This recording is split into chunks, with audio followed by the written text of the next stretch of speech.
Bem-vindos ao Grupo Marcos, eu sou Carlos Luiz, você está no Nova Geração 155, o sentido do morrer. Atenção, vou ler um trecho da introdução à abertura do livro Depois da Morte de Leon Denis. Particularmente, até hoje, é a introdução literária mais bela e poderosa que eu encontrei na minha existência. Nada se aproxima do impacto dessa introdução, se você quiser senti-la, se você quiser abrir seu coração.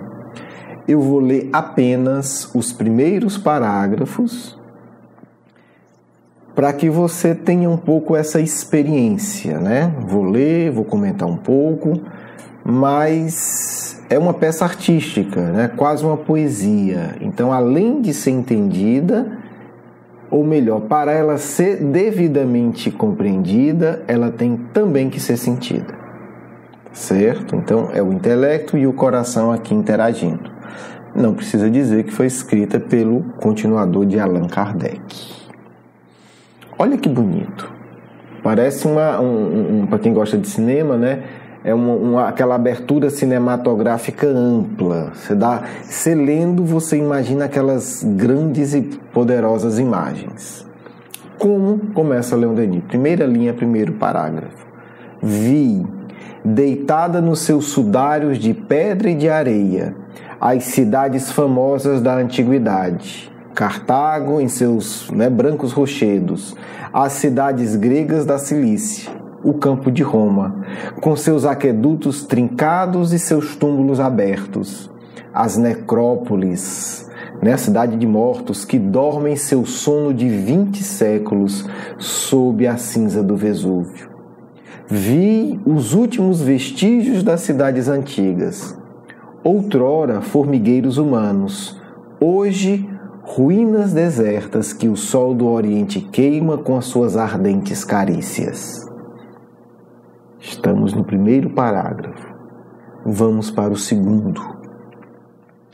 Evoquei as multidões que se agitavam e viveram nesses lugares. Vi-as desfilar diante de meu pensamento, com as suas paixões que as consumiam, com os seus ódios e com seus amores, com as suas ambições desfalecidas, seus triunfos e derrotas. Fumaças, levadas pelo sopro dos tempos. E disse a mim mesmo: eis no que se transformaram os grandes povos. As capitais gigantes são algumas pedras amontoadas, montes desolados, sepulturas cobertas de sombra e por raquíticos vegetais, nos ramos dos quais o vento da tarde lança o seu lamento.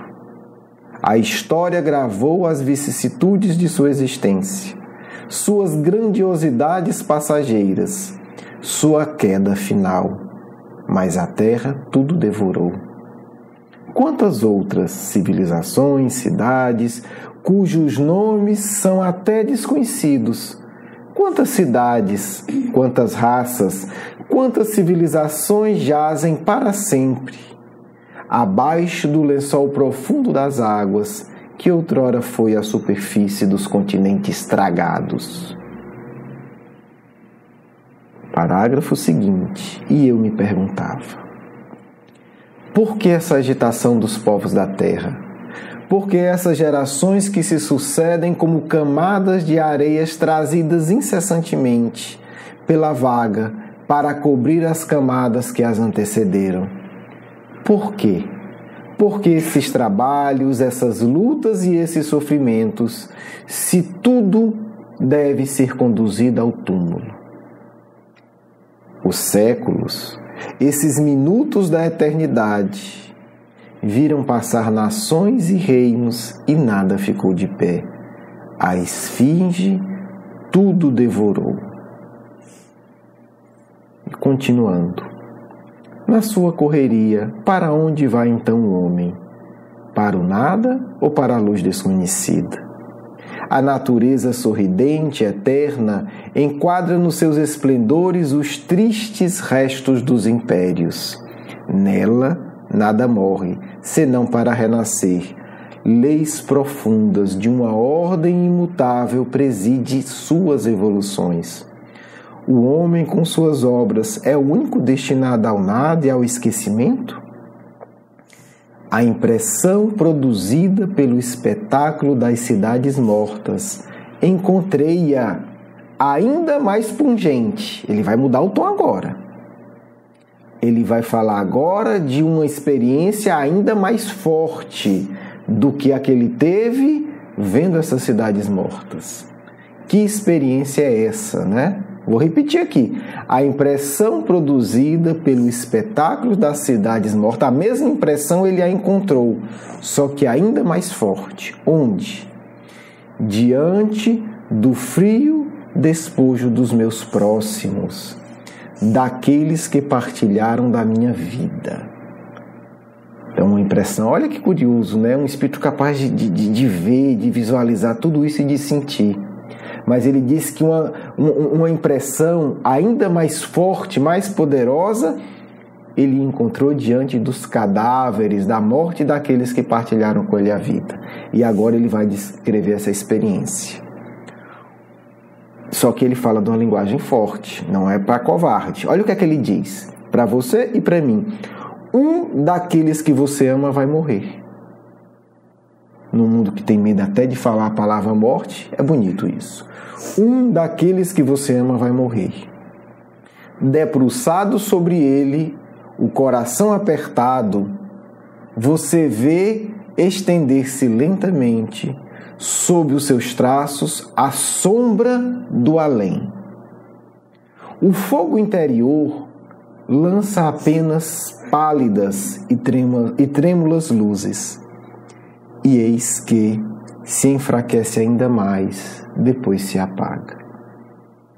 E agora, tudo o que nesse ser atestava vida, esse olho que brilhava, essa boca que emitia sons, esses membros que se agitavam, tudo está velado, tudo está silencioso, tudo está inerte. Sobre esse leito fúnebre, há somente um cadáver. Que homem não se perguntou sobre a explicação desse mistério? E durante essa vigília noturna, né, esse período em que o ser morre, o ser amado morre até o enterro, nesse diálogo solene com a morte, que homem, diante desse diálogo solene com a morte, pode não pensar no que o aguarda a ele mesmo? Quando morre alguém que a gente ama, que a gente conviveu, nós somos convidados a esse diálogo solene com a morte. Porque de uma forma ou de outra a gente se pergunta, para onde foi? E depois se pergunta, para onde eu vou quando chegar a minha vez? Esse problema nos interessa a todos, pois todos nos submeteremos à lei. Está falando da lei da natureza, da morte. Importa-nos saber se a esta hora tudo está terminado, se a morte é apenas um melancólico repouso no aniquilamento, ou ao contrário, a entrada numa outra esfera de sensações. E eu vou parar aqui com essa palavra final, sensações. A morte é a entrada numa outra esfera de sensações. E com esse golpe de pena, escrevendo 3 palavras, esfera de sensações, Leon Denis decreta para as pessoas que prestam atenção no que ele escreve o fim de uma polêmica que atravessou os milênios e até hoje está atual na cabeça de certas pessoas. Separar mundo físico de mundo espiritual de forma extrema. A morte é a entrada numa outra esfera de sensações. Sensação remete a corpo, remete a sentir, remete a sensório. O que ele está dizendo aqui para quem quiser ler é: não apenas a sua individualidade continua, você continua, meu filho, a ter sensação, coceira, frio e calor, de uma outra forma, mas continua tendo. Você continua tendo, se você desenvolver um bom gosto de música, tendo a alegria de sentir o prazer de uma música boa e elevada. Só que você vai sentir não mais a música pelos seus ouvidinhos. Você vai sentir a música penetrando todo o seu corpo. Por isso é uma outra esfera. É sensação de uma forma muito mais elevada. Mas é sensação. Lá na frente, para complicar... Aliás, eu não vou lá para frente não. Vai ficar para outro programa, porque eu ainda quero tocar no outro assunto, né? A gente vai deixar essa parte para depois. Vamos agora, né? Lá na frente ele vai falar das provas científicas da morte, né? Para não ficar em aberta a questão, mas vai levar para um outro tema e a gente vai deixar para depois. Apenas eu vou registrar que ele diz que as práticas do magnetismo, do hipnotismo e da sugestão são provas fundamentais para a morte. Está na introdução do Leon Denis e é importante só vocês saberem, porque tem muitas pessoas que acham que são espíritas e não são, porque espírita é seguidor de Kardec e de Denis. Dizem que o magnetismo, que o hipnotismo, que a sugestão são coisas não espíritas. Denis diz que é. Kardec diz que era, então façam suas apostas em quem está certo. Mas eu não vou entrar nesse tema agora, ele vai citar vários estudiosos, vai merecer uma outra reflexão depois. Outra esfera de sensação. O que é que Denis está fazendo aqui? Ele está desenvolvendo o capítulo 3 de O Livro dos Espíritos, segunda parte, a alma após a morte. É isso, porque o espírito inteligente, ele não apenas repete, ele repete de uma maneira sintética e aprofunda, porque ele não é o repetidor de Kardec, ele é o continuador. Rapidamente, vamos trabalhar algumas questões aqui que é extraordinário, né? O bom humor sincero dos espíritos evoluídos é um dos capítulos especiais, é uma reflexão à parte da grandeza de O Livro dos Espíritos, mas já vocês vão entender o que eu estou dizendo, quando a gente chegar na 152. Kardec vai indagar o seguinte, e aí eu vou sintetizar. Há uma grande ilusão de gente que não pesquisa na prática, fica só nas teorias belas, de como é que fica depois da morte. Então tem um sujeito que não acredita em nada, né? Ok? E tem uns que não acreditam no nada de forma elegante. Nós somos absorvidos pelo todo. Meu amigo, se eu e você não preservarmos alguma dimensão de individualidade, a gente se acabou. É simples assim. Não, mas você vai ser integrado, mas se eu não sei que eu sou, eu me acabei. Então a discussão é essa. Kardec vai perguntar: o que se torna a alma no instante da morte? Volta a ser espírito. Isto é, volta ao mundo dos espíritos que momentaneamente havia deixado. O que é que ele está dizendo aqui, gente? A nossa vida é no mundo espiritual. A gente está aqui para fazer um teste desagradável. A gente está na Terra para fazer uma espécie de exame de sangue, tratamento dentário. Não vai ser bom. Esse é o objetivo da encarnação. Provas difíceis. A nossa vida é lá, a nossa verdadeira casa é lá, o nosso jardim bonito está tudo lá, os nossos livros, ou o nosso acesso a uma biblioteca, tudo que presta está lá. A gente está aqui para fazer um troço desagradável. Depois a gente trabalha isso melhor. Mas não se iluda, ninguém vem na Terra para ser feliz. Só os tolos acreditam nisso. E nós não vamos ser tolos, né, gente? Estamos estudando espiritismo para quê? 150. A alma após a morte conserva a sua individualidade. Kardec é de uma grandeza e de uma praticidade assustadora. Porque, meu irmãozinho, se eu for eu, mas eu não souber que sou eu, e nem lembrar que sou eu, e nem preservar minhas características, eu morri. Sim, jamais a perde. Jamais. Jamais. Aí os espíritos fazem perguntas óbvias, né? Porque eles têm que fazer. Que seria ela se não a conservasse? Se eu perco minha individualidade, meu filho, eu morri. Não, mas continuou uma luzinha integrada. Mas eu sei que eu sou eu, não. Então eu morri. assim, e o povo viaja, não tem o que discutir. Né? Aí tem toda a interpretação errada, que a gente não vai entrar, de outras teorias do Oriente que são sábias, mas muitas vezes são mal interpretadas. A individualidade, o núcleo, o miolo, não perde. Eu posso até perder meu gosto de comer farinha e caranguejo, mas eu não perco quem eu sou. Eu posso mudar meu hábito, eu posso falar uma outra língua. Ok, mas eu continuo sendo eu. Da mesma forma que eu moro no Brasil. Se eu for para a Alemanha daqui a 30 anos, eu vou ter outros hábitos alimentares. É natural. Mas eu não vou deixar de ser o Carlos Luiz. Não vou deixar de ter os meus traços profundos.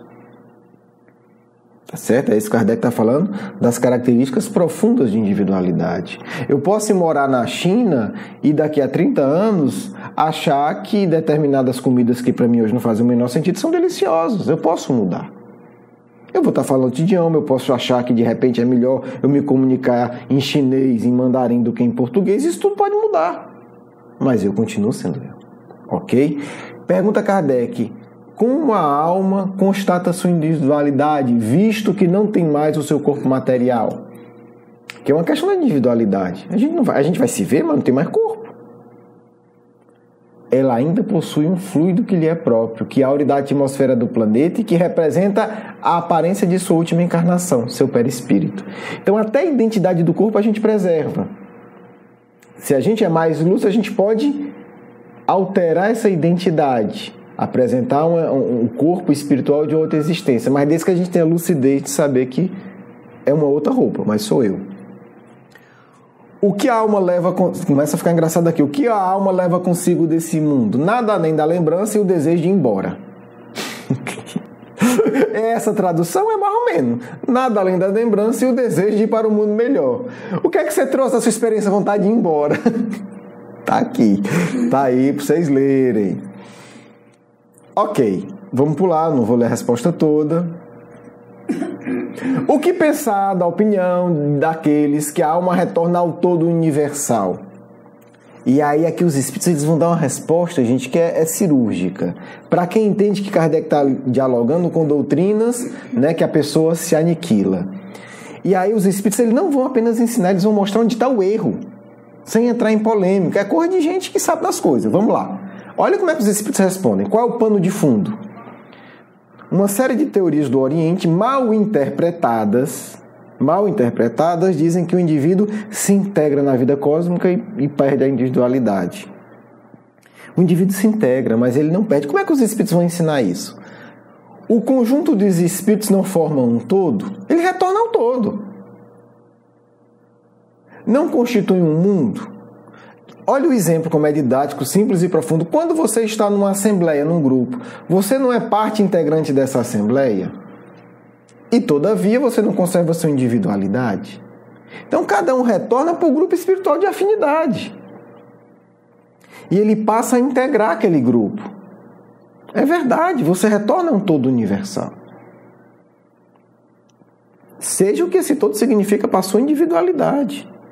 Mas o fato de você estar integrado nessa individualidade, nessa coletividade, não significa que você perde a sua individualidade. E aí a pergunta que eu mais gosto. A 152. Imagina Kardec perguntando para quem está morto o seguinte, né? E eles respondendo. Que prova podemos ter da individualidade da alma após a morte? Quer dizer, Kardec está escrevendo no Livro dos Espíritos, vendo que são respostas diferentes. Mas é óbvio que ele sabe, mas ele quer dar o espaço, né? Como que ele está levantando a bola para os espíritos chutarem. Olha que chute. Poderoso. Acho que furou até a rede. Não foi apenas um golaço, como se diz. Que provas podemos ter da individualidade da alma após a morte? Estamos falando para quem entende comunicação mediúnica. O que é que ele diz? Não tendes essa prova através das comunicações que recebeis? Porque se os espíritos se tornassem perdessem a individualidade, as comunicações eram todas idênticas. Ou não teria comunicação.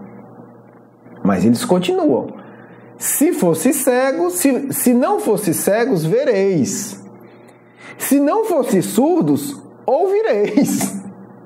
Pois com muita frequência uma voz vos fala e vos revela a existência de um ser que está fora de vós. O que é que ele está dizendo? Até a comunicação com os anjos guardiões, com os espíritos amigos, é uma revelação. Porque são individualidades diferentes, além das comunicações mediúnicas. Então, todo o conjunto de comunicação mediúnica, psicografia, psicofonia, intuição, é uma prova que não dá para negar de individualidades. Quem já foi para uma reunião mediúnica minimamente bem dirigida e observou minimamente, quer dizer, não estava cego nem surdo, viu que são individualidades muito diferentes e muitas vezes com perfil totalmente diferente do médium. Eis a prova. Encerramos aqui, esticamos um pouco mais, porque eu achei que era fundamental a gente fazer essa grande abertura desse texto genial do Leon Denis, no qual eu destaco o último termo. A morte nos leva a uma outra esfera de sensações. Um grande abraço, um grande beijo no coração. Vamos para a nossa segunda parte. Filhos e filhas amados, que o Cristo se enterneça e derrame sobre nós sua misericórdia. A nós que buscamos fielmente nos aproximar desse coração que é todo amor e ternura, individualizado para cada um de nós. O Cristo não nos ama de forma igual. O Cristo nos ama considerando a beleza, a graça de nossa individualidade. O Cristo se diverte ao nos olhar e nos ver de uma forma muito específica, buscando a luz. O Cristo possui um aprendizado que vem da observação individual de bilhões de seres. E o nosso Mestre é capaz de ver uma beleza particular em cada um desses seres. Essa é uma das consequências do estudo de hoje. A individualidade. E isso é muito importante que seja entendido. A nossa relação com o Mestre é uma relação de uma individualidade única no universo. Com um Mestre que é capaz de perceber todas as pequenas e grandes características que formam a nossa individualidade. Por isso nós podemos afirmar, tendo essa compreensão por base, que o Cristo vos ama porque conhece a tua individualidade. O Cristo jamais te confundirá com nenhum outro habitante do planeta, encarnado ou desencarnado. E ouso dizer, o Cristo te ama por conta da tua individualidade, porque o Mestre é capaz de ver a tua beleza, que é única. Portanto, não há comparação. Não há como comparar. O amor do Mestre não é um amor comparativo. Eu vou amar mais este espírito porque ele é assim, menos esse. Isso é amor limitado. O amor do Cristo é um amor que identifica traços espirituais únicos no universo e estabelece uma admiração. Você vai se assustar, mas o Cristo me admira? Claro que sim. Vamos fazer uma comparação. Se você é um espírito que já saiu da extrema grosseria, você é capaz de admirar coisas que são menores que você. Você é capaz de admirar uma formiga. Você é capaz de admirar um cachorro. Você é capaz de admirar um gato e amar. Então o Cristo é capaz de lhe amar muito mais do que você é capaz de amar qualquer ser. porque Ele tem esse poder de identificar. O Cristo, para nos conduzir, fez um trabalho muito profundo de identificação da nossa individualidade e de despertar um amor particular por cada um de nós. Ele não seria o nosso mestre se assim não tivesse feito. Para nós isso é muito claro e óbvio. Um verdadeiro pai, uma verdadeira mãe é aquele que descobre motivos específicos para amar cada um dos filhos. Íntimos. Assim age o Cristo com cada um de nós. Portanto, filhos, a discussão vai muito além da preservação de uma individualidade após a morte. A discussão pega um ponto central. O Cristo conhece particularidades nossas e ama de forma totalmente única essas particularidades. Imagine que a aventura emocional de um espírito poder amar de forma particular dezenas de bilhões de seres. Isso nos empolga. Um dia chegaremos lá. Um dia seremos capazes de amar como Ele. Hoje a nossa tarefa é pedir para vocês que façam esse exercício. Busquem nos seres mais próximos ou do convívio de vocês qual a particularidade de cada ser que tem o poder de despertar o amor em seus corações. E assim estaremos nos tornando verdadeiros discípulos do nosso grande Mestre que nasceu em Nazaré. Paz a todos do amigo espiritual de sempre.